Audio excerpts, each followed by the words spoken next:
So you just woke up one morning and said you wanted to be named Pause, and then Pause is like, yeah, you can do that. Right. And we just had this free downtime because we were waiting for the sun to get to a certain point, and we were shooting in the jungle, and I really wanted them walking in the jungle. And I was like, okay, we'll run it a few times and you guys just like live in it. And it was so important. It was like mission critical for the movie. And I'm so glad that it was one of those tentpole scenes in the movie about this character. Hi, gay.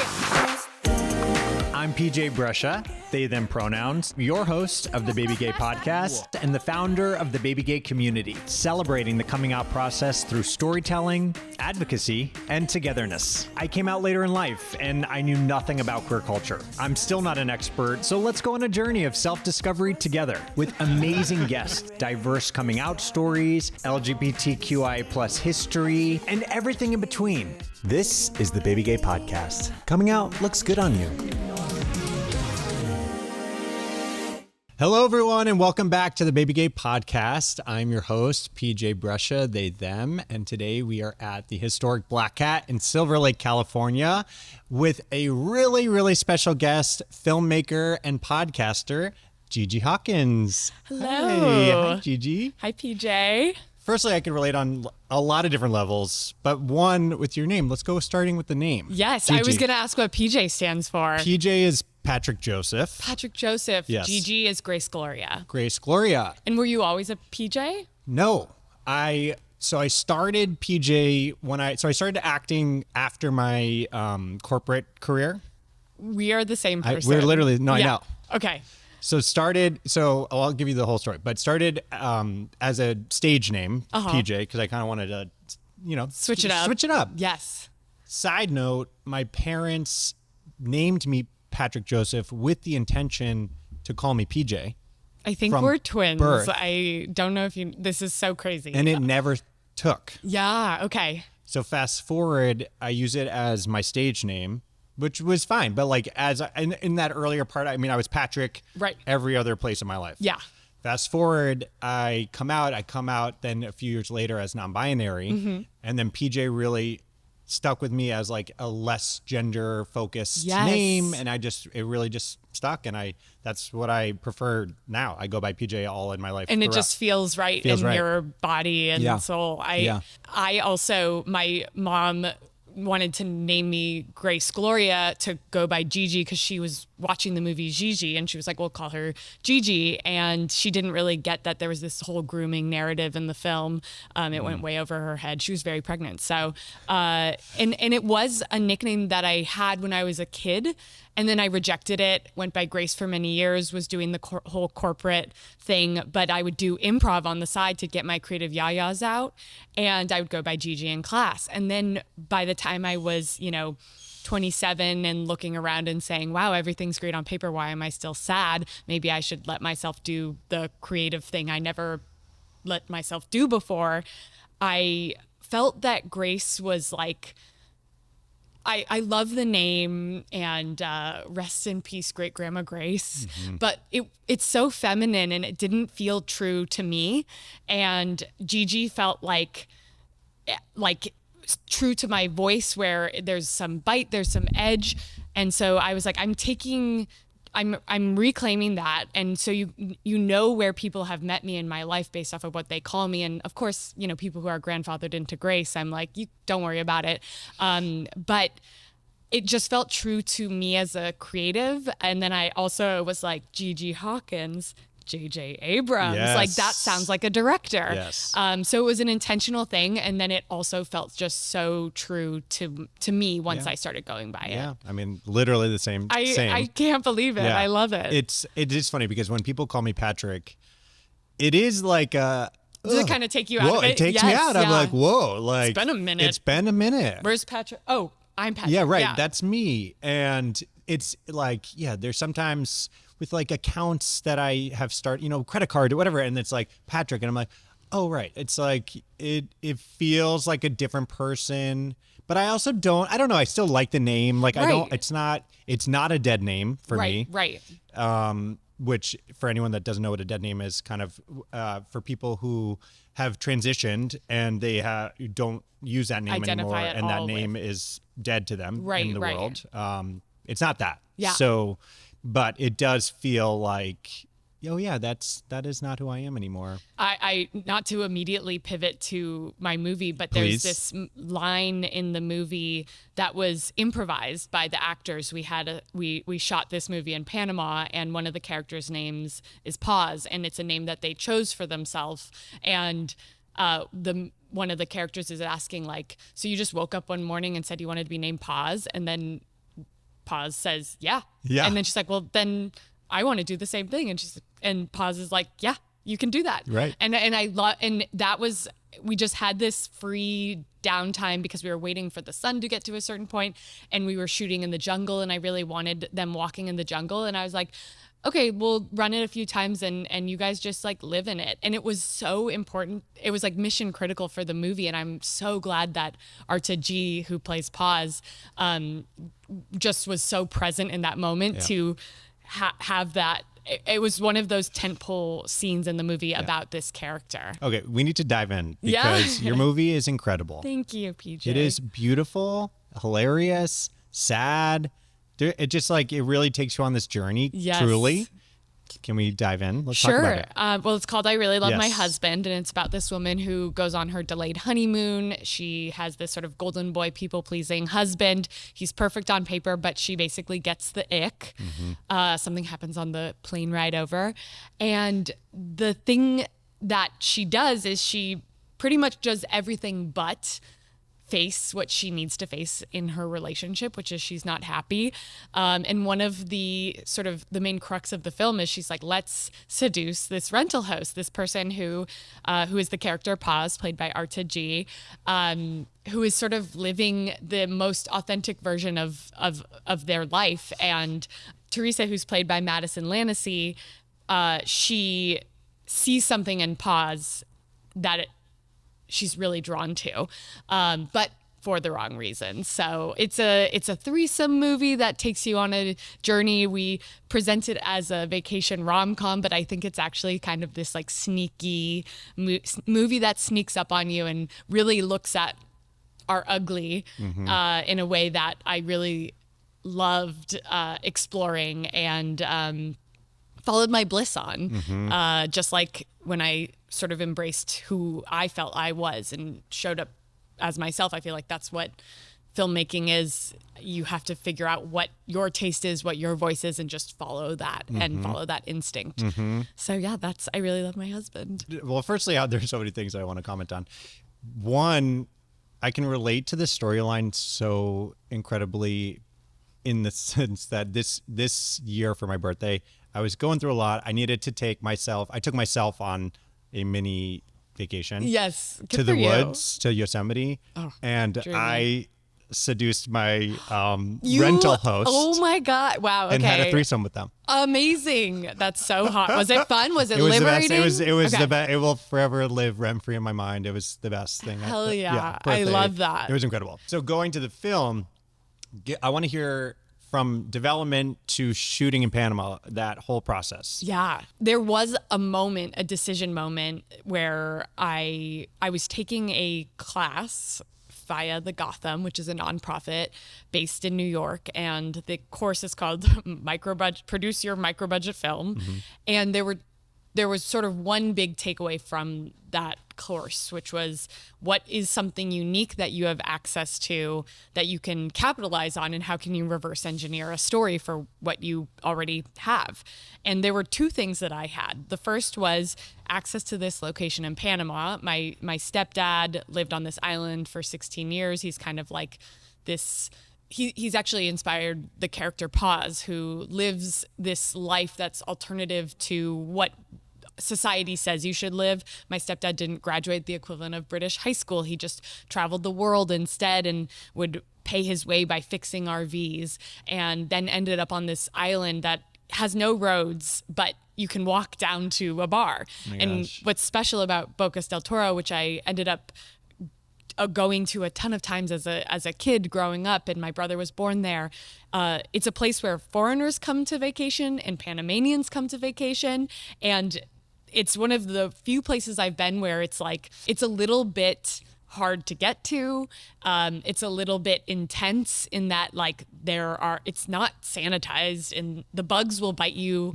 You will be eaten alive and you have to be able to hang with being uncomfortable. But if you can do that, and that weeds out a ton of people, you will have an amazing time. It's such a beautiful place. So Stunning. Yeah.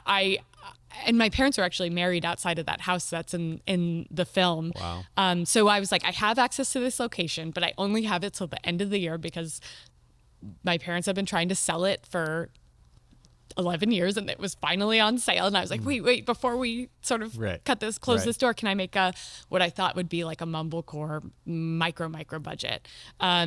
So that was the first element. And then the second was I had made a short film and a couple of sketches with this group of people who, whenever we worked together, good things would happen. So we made a short that Madison Lannesty, who plays Teresa, wrote and starred in. Ryan Thomas, our DP, directed. Scott Monahan was in it, and he was originally going to play Drew and has story by credit. And then Christina O'Sullivan, the editor of I Really Love My Husband, edited. And I was like, if I can get this group of people on board with making a movie here, I don't know, I'll figure it out. So May of 2023, I pitched them all. There was no script. I was like, there's a threesome, it's a honeymoon, and it's in Panama. And sign me up. And every single one of them said yes. Yeah. Ryan Thomas, our DP, said, don't let this dream die, see you in Panama. And I put that at the top of my notes app. And whenever I was overwhelmed, I'd look at it. I'd be like, well, I promised Ryan we'd be going and making a movie. Yeah. And that sort of set in motion this train that never stopped. Pitched everyone in May. We were shooting in October. That's wild. I know. Do you do it? You just do it and you figure it out. Yeah. And I don't necessarily recommend this process. It was very stressful. We were raising money. I ended up taking money out of my 401k, which you're not supposed to do. Yeah. But I was like, oh, this is YOLO. My film school. Yeah, exactly. You only make your first movie once. Yeah. And that covered production. And I was iterating so quickly on the script and also doing this sort of collaborative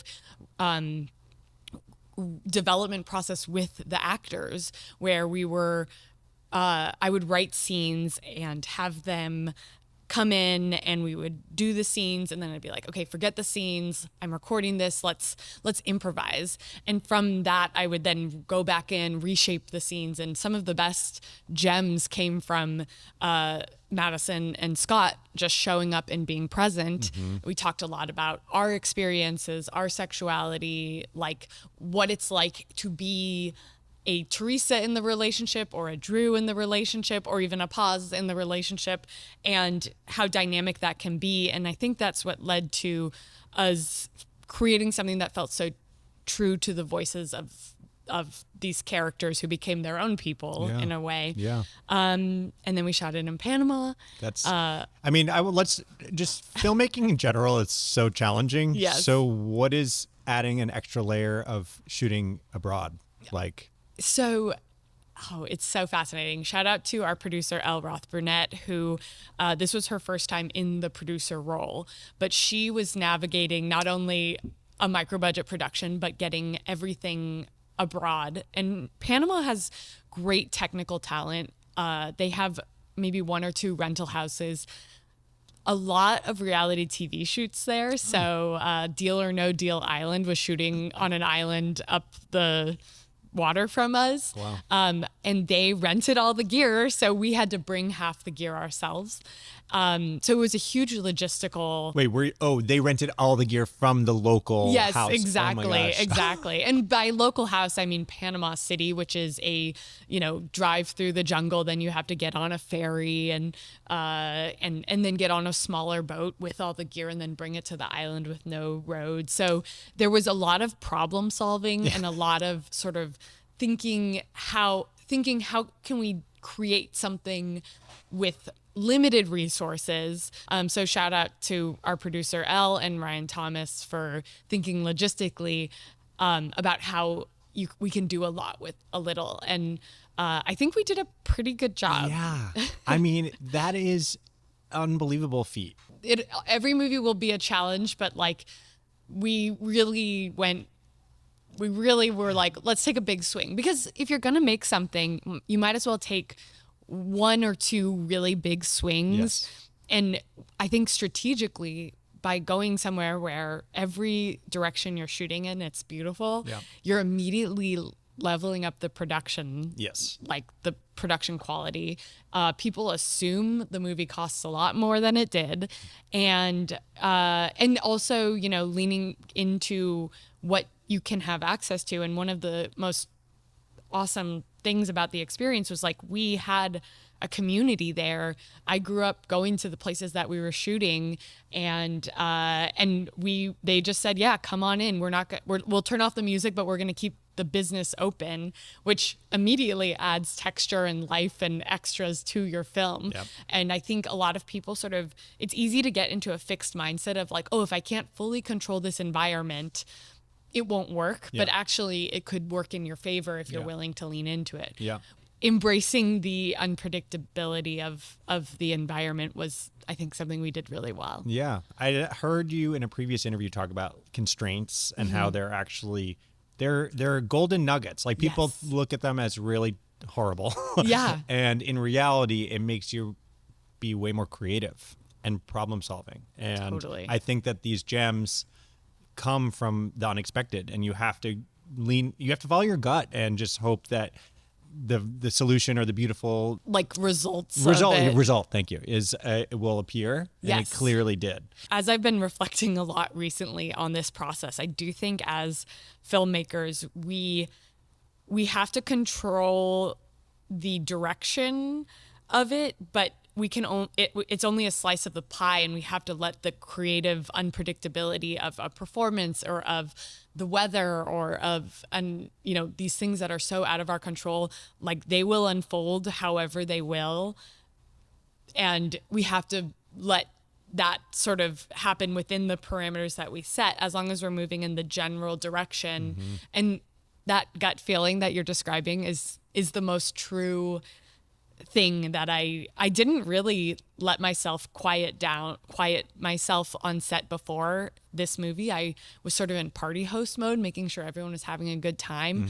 But it's actually really important that as a director, you protect that gut feeling. And I remember I do this thing now where I'll have the monitor and I'll go away from the performances in person, because I need to look at what the results are for the screen. And I crouch down and I get like weird in a ball and look at and just like quiet myself and then let my gut react to what I'm seeing on the screen. And that sort of detaching from all the chaos around us it's a really important slowing down.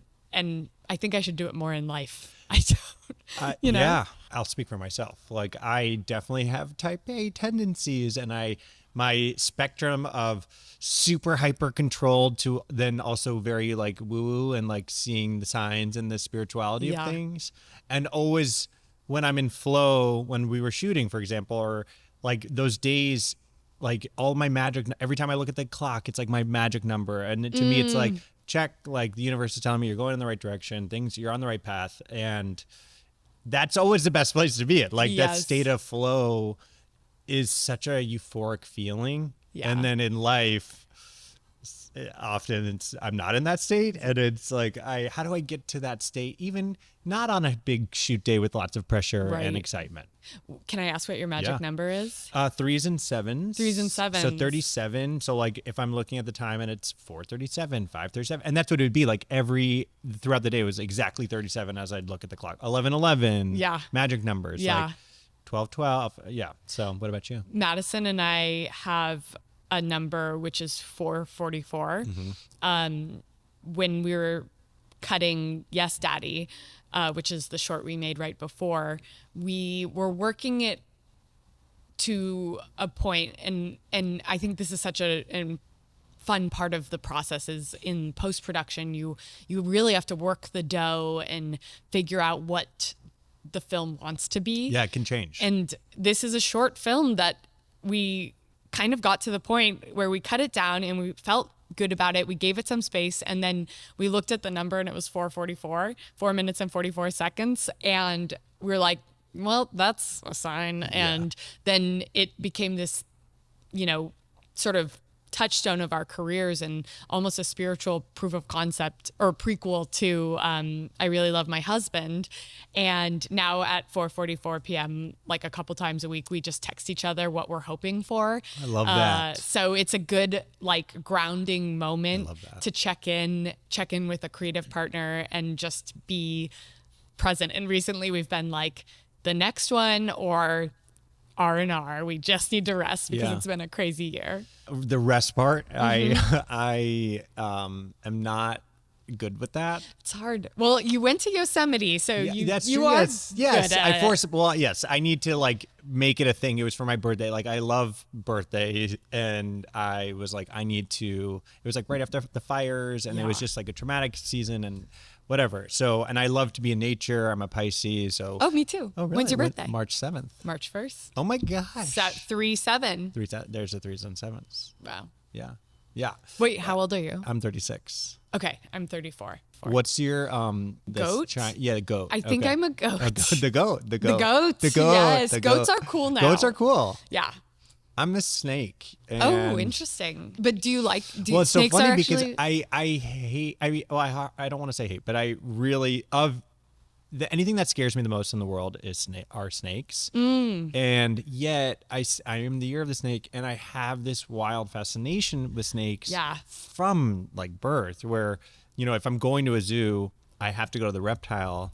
Yes, house to look. Yes, but like behind the safety of a glass. Yes. But it's like the love and the hate. Yes. The like fascination and like the biggest fear. I think that is the creative process is you have to look at the scariest things. Yeah. You will be fascinated with them. Like I think that with I Really Love My Husband, Teresa is not facing her fear, but Madison and I, in developing the character, we were like, let's go to our dark, dark, dark places, the things that we hate about ourselves, and explore it and sit with it and unpack it. And it's a thing that we're still doing. Like we have gone on so many festivals over the years or over the last year. We had our premiere in March. Congratulations. That's thank huge, you. By the way. We premiered at South by, which was a dream come true. But then we got to go to these like regional festivals, and that was where we got to do so much processing of the film and the characters and ourselves and people's reactions to the film. And it's interesting. People have a lot of trouble with a female character who's like difficult, but to us, we're like, we love her, we love Teresa, we are her. She's hilarious. Yes. And there's something so human about it. And so I do think that like we've created something that then sticks with people, and then people will come to us like months later and they're like, we're still thinking about it, and we're still like processing it. And that's been a really interesting experience. But I think that's kind of when as an artist, if you're going to the weird, dark places, and I always say like, follow your weird and embrace your weird. Yeah. Like that's where the good stuff happens. Something I definitely want to like continue to share is like all of these things that I was running from have turned into my superpowers. Yes. And that's what I just really implore people to look inward and look at the thing that you are most scared of. Yeah. And I know obviously that's the hardest thing of life. It's really hard. Yeah. And you have to process it. And which makes me, I'm like, do I need to like have some snake exposure therapy? Yes, but I'm like, I don't want that. But it just really is important to kind of look at those things because they really might be your superpowers. I also think that there's something that happens when you come to it a little bit later in life. For so many years, I thought it was too late for me. Like also having the corporate career, feeling like I was put into this box. I was working in ad sales at a podcast company, and I loved all the creative stuff that was happening. I was so passionate about it and so excited to talk about it, but always sort of like counted myself out. And then finally like being the person who gave myself permission to be creative.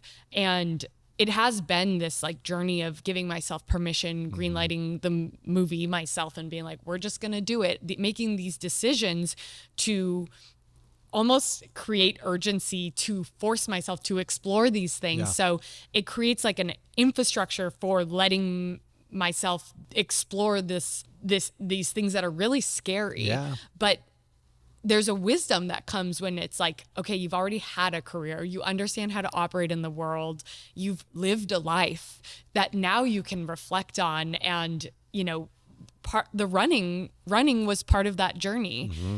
God bless any like 22-year-old who can have the introspection that, you know, took us into our 30s to even get to that point. I'm still learning so much about myself. Same. And I think I want to just reiterate for anyone who's sort of like on the cusp or scared to make the leap, that that fear is very normal and also kind of something to harness and use as heat, if you will, to be okay eventually, to dip your toe in and go there, and it'll feel scary and it'll feel weird, but like the results are incredible. And learning about yourself, the processing that you're talking about is and there will always be different than what you initially expect. Like that is almost a given. Yes. Like, yeah, I mean, as I've gotten older, it's really this awareness of, oh, there's two different things going on inside. It's like the gut versus the ego, and how it's, for me, helpful to separate them and like realize that, I mean, I just want to continue to just lean in the gut and try to say, yes, ego, like I appreciate all of your concerns and your doubts and you know, trying to be really realistic about everything, but it's like, that is not serving me at this moment. So I thank you for your service, and we're going to continue on this other way. And I think that's a practice in itself. Yeah, totally. Do you remember like these turning point moments where you said, yes, I'm going to like share with the world who I am, or share my work with the world? Yeah, a major one was hitting 30. So I came out at 27. So from 27 to 30 was very much going inward, processing, lots of therapy, lots of figuring out for the first time who I am. It was my first time connecting with my mom, my late mom, and like feeling her presence again in my life after 10 years of just really ignoring her death. Yeah.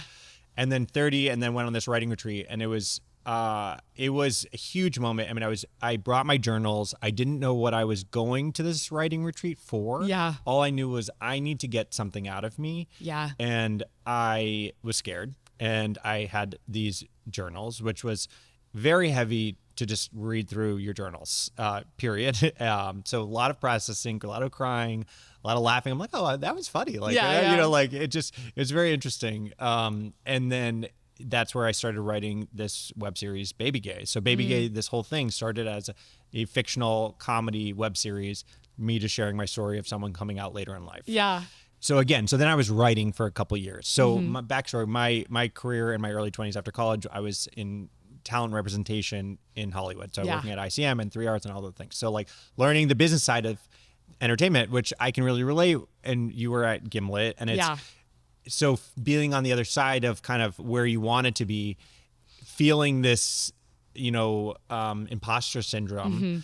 However, those experiences, as you had stated, like they're gifts. Like I would never, you know, part of me at some point was like, oh, I wish I came out to LA right after college and just like started it.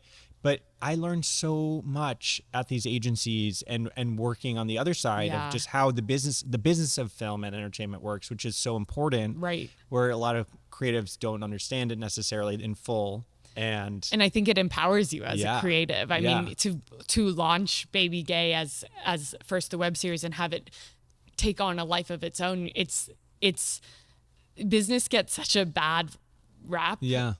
But it's, if you're a creative person who understands this, it's actually an opportunity to grow your audience, which then means the work connects with more people. Right. Like it's really powerful. And I think the more you know as a creative, the more empowered you are to make informed decisions and to help get your work out there. Yes. So for example, like BabyGay raised some money. We shot the pilot, and it was such an incredible experience. We did a 4-day shoot, and then we got management, and we were pitching it as a TV series, and it was 2023, and there was a writer's strike, and it just stopped all the momentum. Yeah. Which was painful at that moment. But meanwhile, these events that we were doing with BabyGay and the building the community was very much taking off. Yeah. And that was never the initial plan, but like at that point, and I think if I didn't have that experience earlier in my career, just like going with what's working, like don't fight the thing because it's not the initial intention, but really follow that. And to be able to be like, and it's okay that we don't know where it's going to go. Yes. And that's the scariest part. Yes. But I think that is how, like, following the momentum is where the good stuff happens, and you don't know where it's going to lead you. Exactly. But like, I totally believe that. And by the way, we still want to make BabyGay TV series. Yes, so just throwing it out there to the world. It'll happen at the right time. Okay? Yes. Let's go to origin story. Yes. Like, tell us about your childhood. Give us your trauma.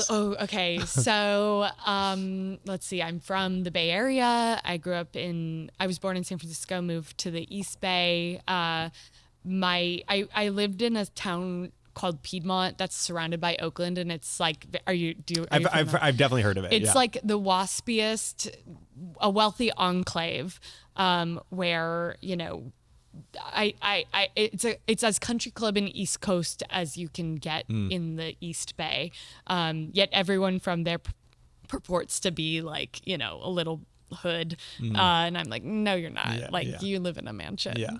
And my parents got divorced when I was 10. I didn't see it coming. Sort of immediate at that age, I was sort of put on this, like, my mom was not really accepted in the Piedmont community anymore. And my dad remarried quickly, and then my mom remarried pretty quickly. So by the time I was in middle school, I had 2 half siblings.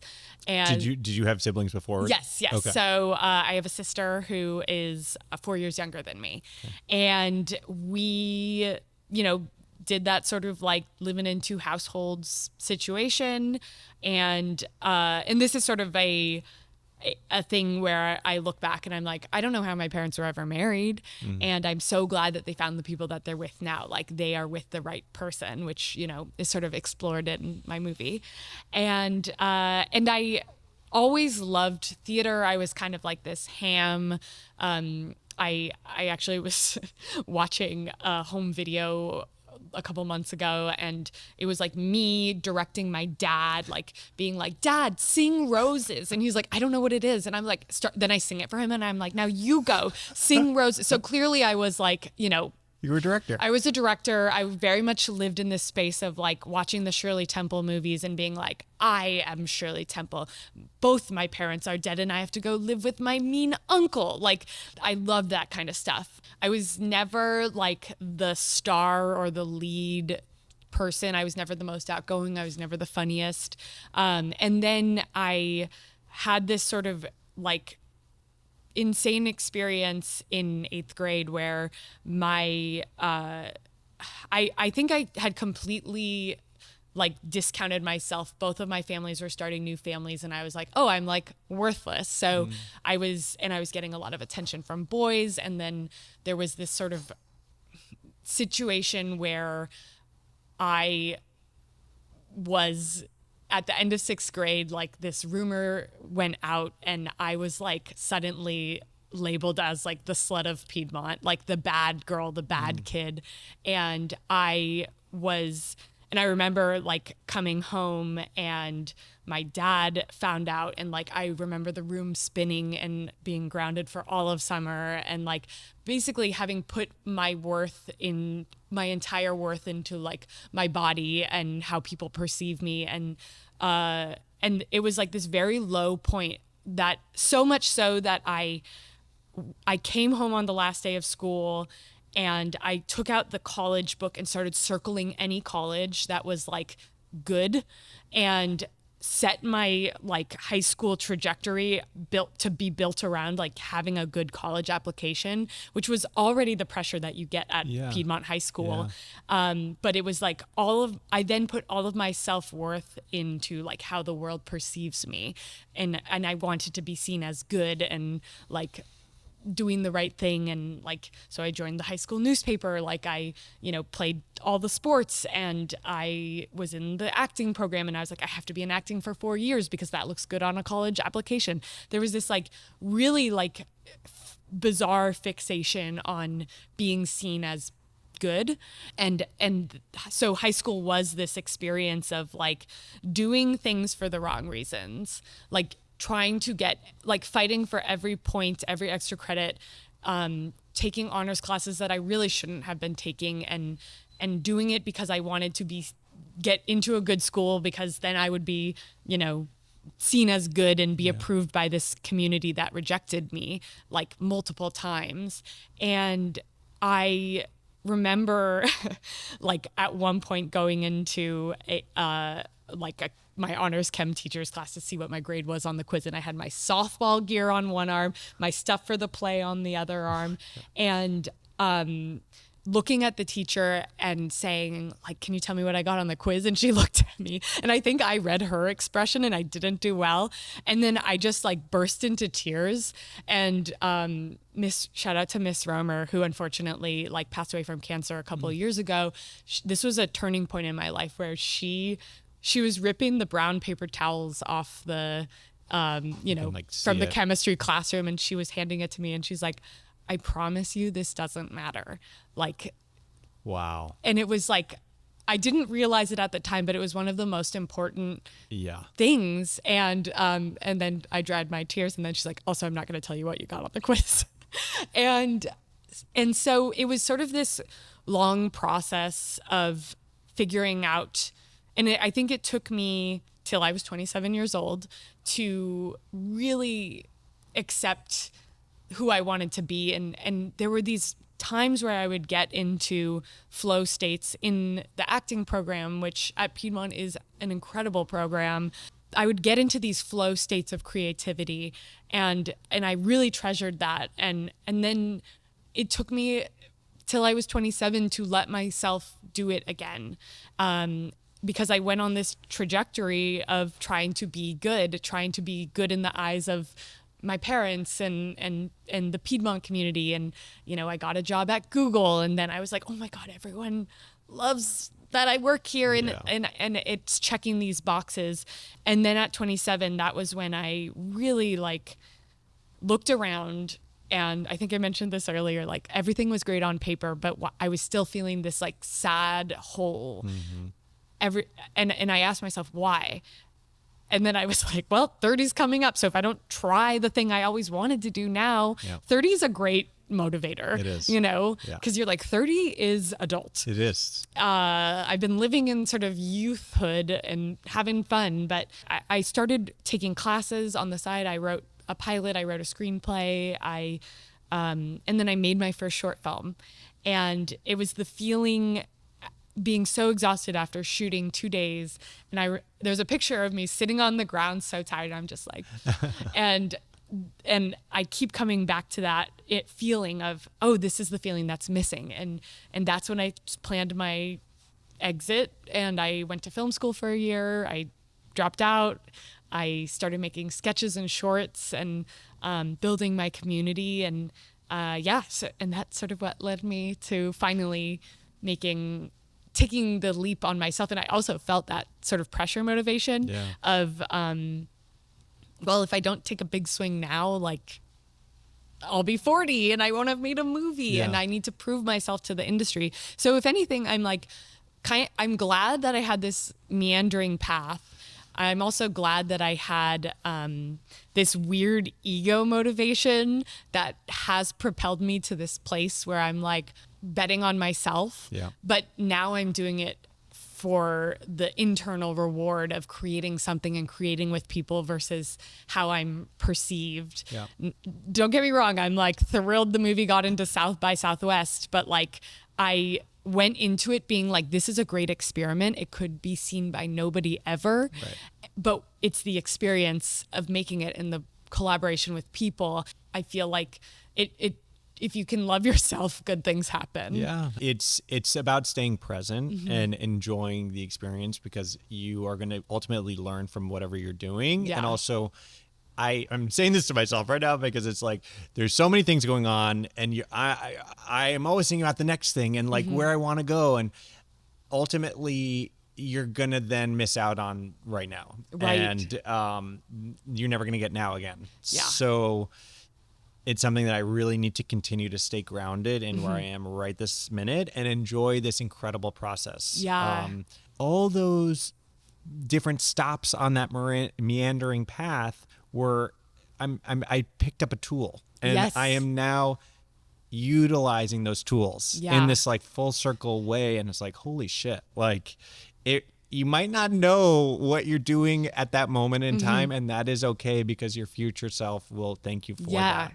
Early on, somebody gave me this advice, and it was the first 10 years of your career are for figuring out what you want to do. The second 10 years, which is the phase we're in right now, is for getting good at what you want to do. And then the rest is for doing it. And it took so much pressure off. Yeah.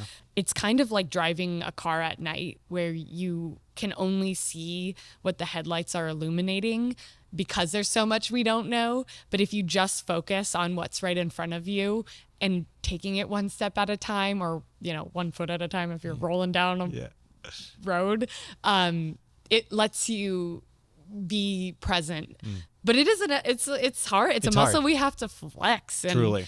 Even just being here and doing an in-person podcast, which is like, usually I'm doing it online. I was like, oh, this like going to a place, meeting a person, sitting across from a table. I'm like, this is like a really good thing. This is good for me. I feel that way too. So thank you. Can we dive into your journey with identity? Yes. And sexuality? It's so funny. I feel like I identify as bisexual, but only recently. Even just reflecting yesterday, I think I don't know if there's a word for this, but I think I am just attracted to people. Like, I don't think it's men and women. I think it's specific people. Is there a word for that? I think pansexual. I think I might be pansexual. Yeah. And watching these home videos, there's this video of my dad recording me, and there's like 2 girls there. And I'm like, Dad, isn't she pretty? And he's like, you're both beautiful. I was like, no, but Charlotte's really pretty. And so I think I have, over the course of my life, found myself generally attracted to men, but there are women who like have stopped me in my tracks. And I remember specifically there was this woman who wasn't out at the time in college, and I was like, whoa, like I feel this energy, and I didn't have the words or the wherewithal to articulate it. And I actually ran into her at a wedding, and now she's like, very out and gay and proud. And I was like, did we have a crush on each other in college? And she was like, yes. And I was like, oh my God. Okay. So there's this sort of reflecting back on my sexuality and seeing these moments as like, I look back at like when I was a kid, like being drawn to certain like girls and boys.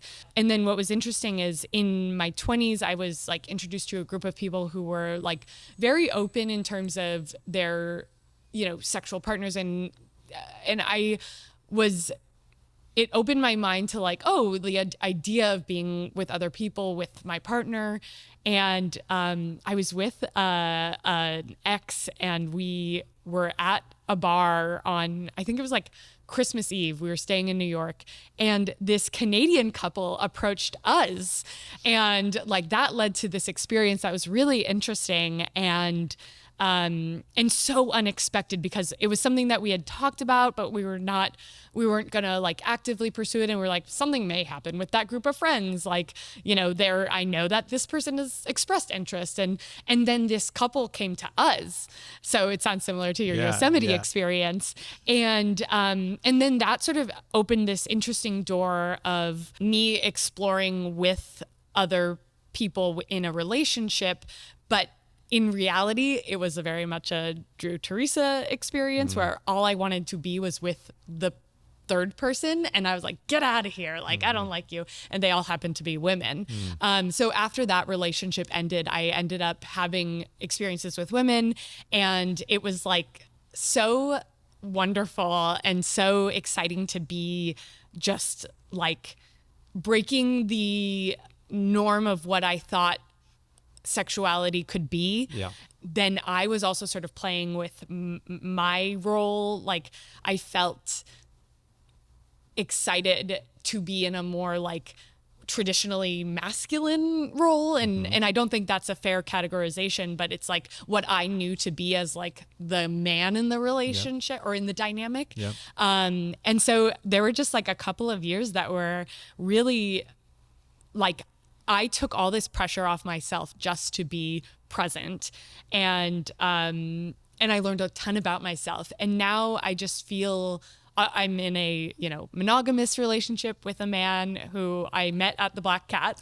We have to pause and talk about that. That's incredible. Yes. It was my now husband.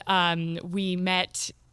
He gave me advice on my first short film. He's also a filmmaker, and I creepily recorded it because I was like, it was on the phone, and then my short was playing here at a festival in LA. So I hit up everyone I knew, and for drinks or coffee, and we decided to meet for drinks here. It was totally, networking.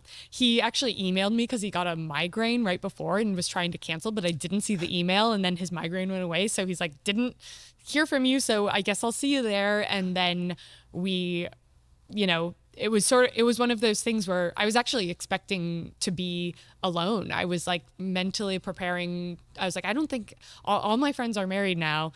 I went to school in the Midwest, so a lot of people got married in their 20s. But I guess I'm just going to be alone, and I'm okay with that. And then I met Steven, and it was just this like, we had a couple drinks. We ended up sharing gnocchi right at that table. That's amazing. And so yeah, that's our Black Cat story. That's and so amazing. It's surreal to be back here. Yes.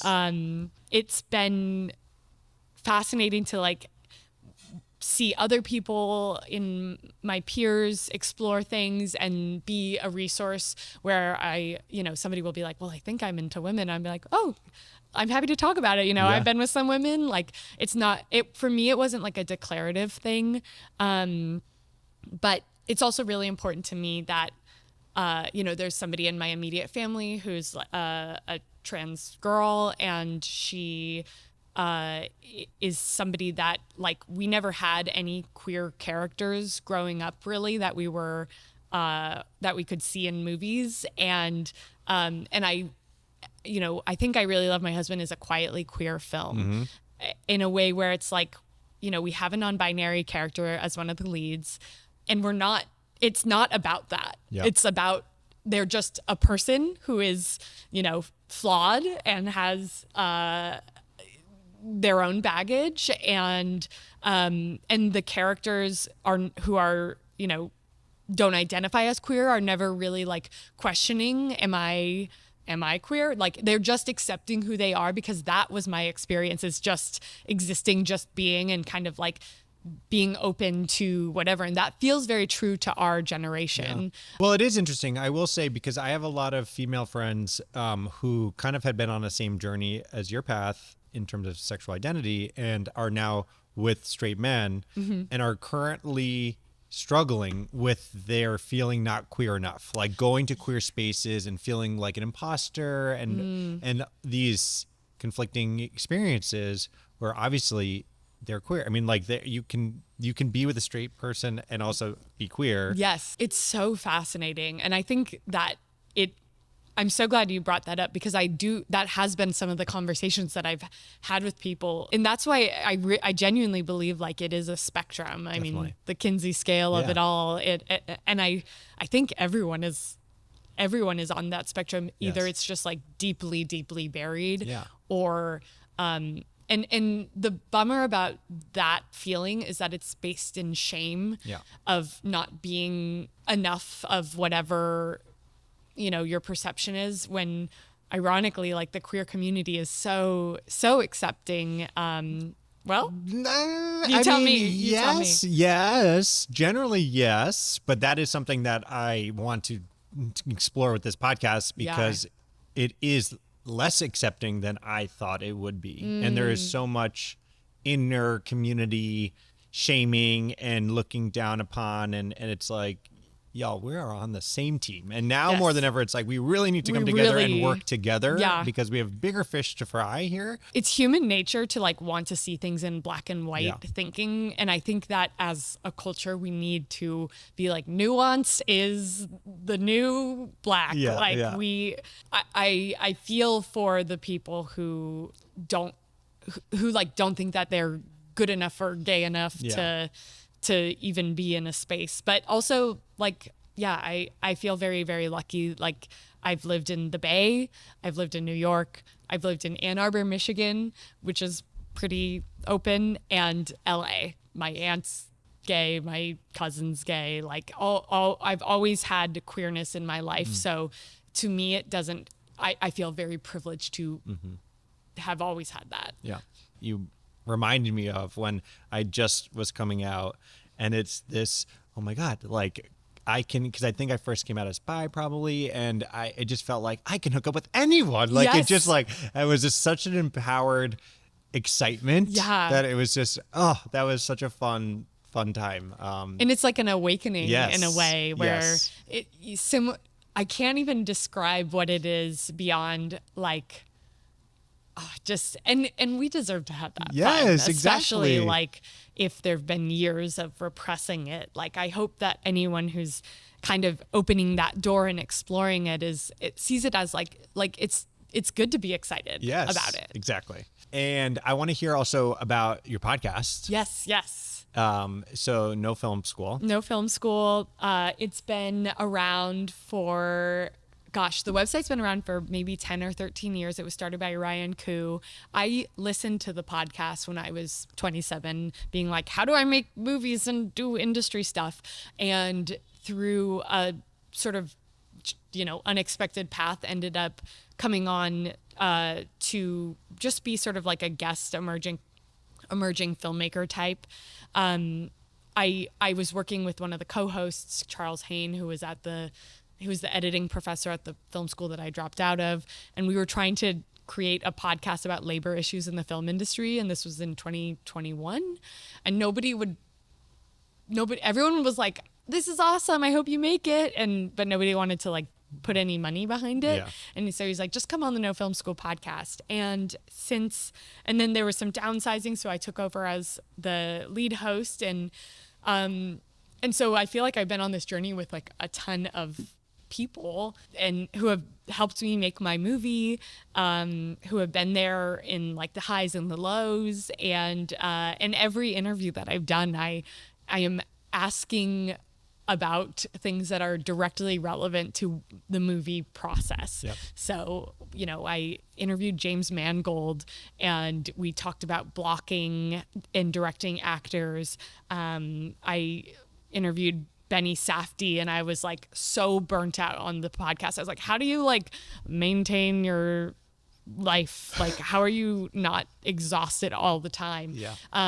So it's been just such a great process of learning and exploring, and I am not paid enough to care outside of just showing up and being authentically myself, which I actually think is a superpower. Yeah, 100%. I mean, from this journey of just starting the BabyGay podcast, I come in, I'm a preparer, so I do my research. Yes. And like in the early episodes, which we actually shot last year, I was very like strict and like looking at my questions. Yeah. And that just that's not what makes a good interview. Totally. And it's like just having a conversation. Like that's kind of, I think, I don't know, we'll see. But I think that's like the gold of what kind of a good podcast looks like. Yeah. You have to do it, for me, you do your prep and then you let it go, which is also what I learned in acting. Yeah. Shout out Howard Fine. It's like you do your prep, but then it's like you come to the experience and just like let it go and see what comes out. And listen and be present. I mean, and I will just say you are one of the best podcast hosts. This is like,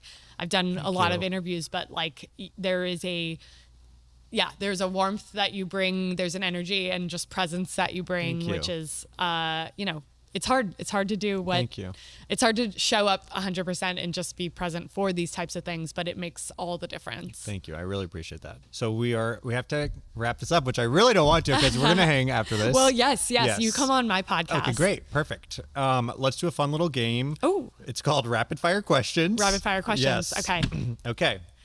Here we go. Favorite movie? Ingrid Goes West is the one I think the most about.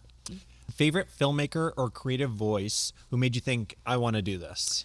When I saw The White Lotus, I was like, oh, I can follow my weird. So then I started following Mike White, which is how I ended up watching Survivor because he's on it. Yep. And I learned a lot about directing. So his, embracing of his weird and also, being a, queer filmmaker and sort of being able to pursue that. That wasn't a rapid fire response. No, but yeah, he is so incredible and kind of like there's no limits. Like you can be on Survivor and you can also like create the most like beautiful, incredibly profound show. Yes. Favorite on-set ritual or superstition? I like to have the scenes and overheads printed out and every morning before shooting go through, feel the paper, like make notes and just reabsorb everything that we prepped. What's harder, writing, directing, or promoting your own film? Oh my God, writing. Most memorable interview you've done on No Film School? Kelly Fremont Craig, Are You There, God? It's Me, Margaret. Her warmth made me feel like we can lead with warmth and strength as directors. Coffee or tea? Coffee. Filmmaking lesson you learned the hard way? If the script's not working, you're not going to have a movie that works. Karaoke go-to song after a long shoot? I'm Just a Girl, by No Doubt. Last one. What's one thing you'd tell your baby gay self? It's going to be okay. And then hug. Yeah. Quick, like future goals that we want to manifest and set intentions for? I want to make another micro budget with one role for Dylan O'Brien. We'll shoot him out in 2 days. And then I want to make a movie that's like properly resourced. I'm pitching it right now. There's 2 producers that have raised their hands. So amazing. This could happen. It will happen. Yes. It will happen. It will happen. And it's a quietly queer film. So great. Can't wait to see it. And then last segment, it's called My First Time, sharing your first queer crush, queer kiss, queer sexual experience. When we were wrapping my first short, or we did a little party, a couple of friends came from out of town and they were like a couple guys and then one of my best friends. And there were only a few left over at the party. And I wasn't in the room, but everyone was like, we've all made out with GG. And it was kind of like, I have. I was very drunk in college. And then my friend, who's a woman, was like, me too. And I didn't know this, but apparently I was very drunk and came on to her and don't remember it at all. So there you go. Sorry. There you go. Yeah, clunky. When you get blackout, you just want what you want. Exactly. That's you follow. You have nothing stopping your inhibitions. Nothing stopping you. Yeah. Well, thank you so much, Gigi. This was so incredible. Thank you, PJ. I can't wait for all of the things that you're doing because it's just so beautiful and like. Yeah, everyone should watch. I Really Love My Husband. Share more. Where can people? November 4th on Apple and Amazon. You can rent it or buy it. That's even right. If you want. You should. Yes. Thank you so much for having me. This was such a pleasure. Much. And where can people follow you? Lost in Graceland on Instagram. Perfect. And remember, baby gays, coming out looks good on you. Oh, I love that. Yay. It's true. Yay.